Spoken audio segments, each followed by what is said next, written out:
Salam alaikum. Aujourd'hui, nous allons voir comment établir une relation ou bien une jointure entre deux fichiers basés sur une plage de date et non une date avec Power Query. J'ai ici, par exemple, l'article de type B d'un montant de 653 volé le 3/1/2023. Je veux savoir le nom de la personne qui était en garde à cette date.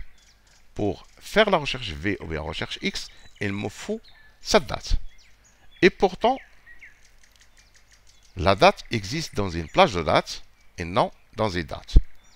Pour ça, je vais utiliser l'éditeur Power Query pour faire ce travail. Je vais partir d'un classeur vide. Je vais cliquer sur Données.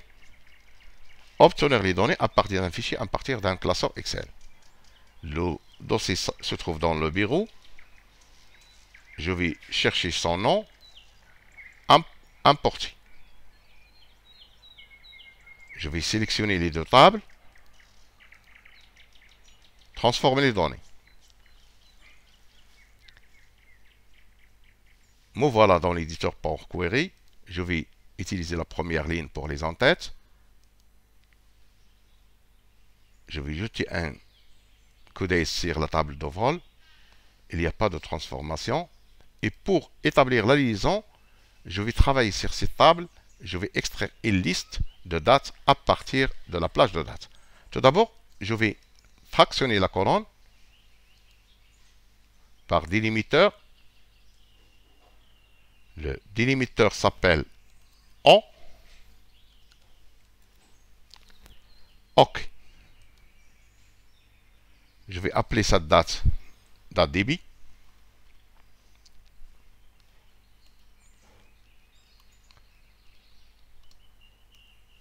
Débit.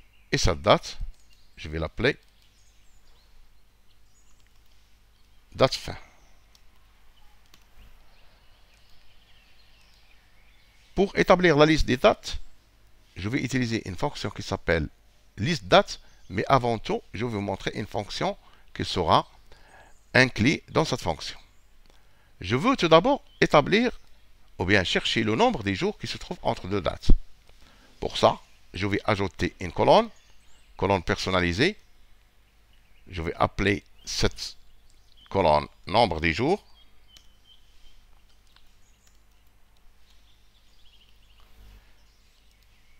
Et je vais mettre la date de fin, non, c'est pas date de fin, je vais mettre duration day entre date de fin,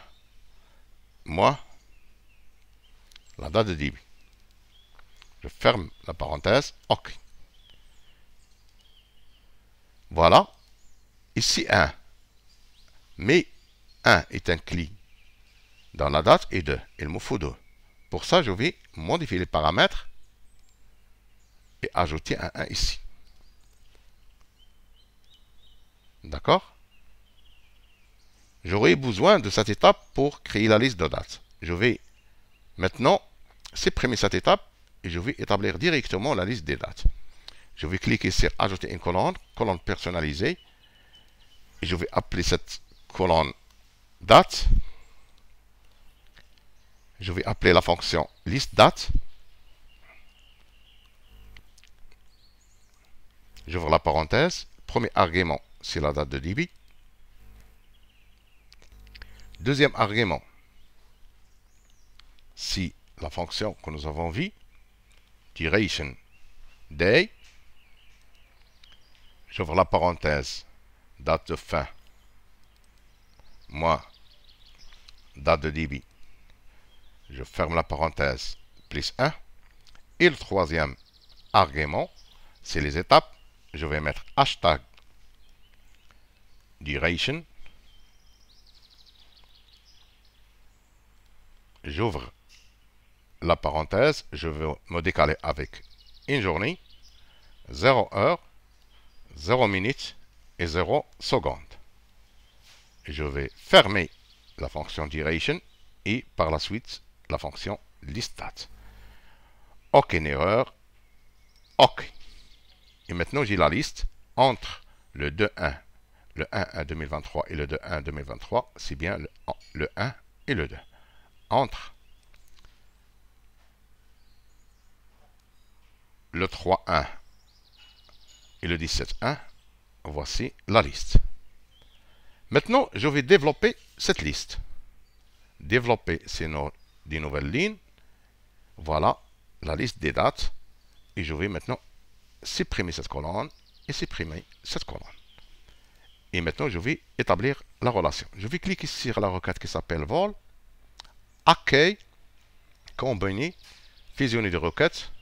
Je vais sélectionner la clé, ce qui est la date ici, et je vais sélectionner la table des gardes et sélectionner, et je vais choisir le type externe gauche. OK. Et je vais maintenant développer la table pour trouver le nom. Et par la suite, je vais fermer et charger dans.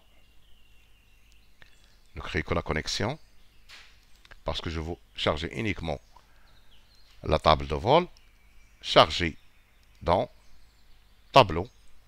Feuille de calcul existante. Et je vais laisser la cellule A1.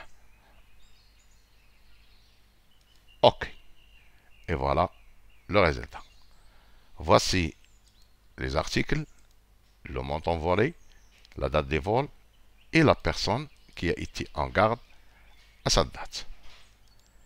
J'espère que cette vidéo vous plaire. N'oubliez pas de s'abonner à ma chaîne et d'être coopératif avec les annonceurs. Merci, à bientôt.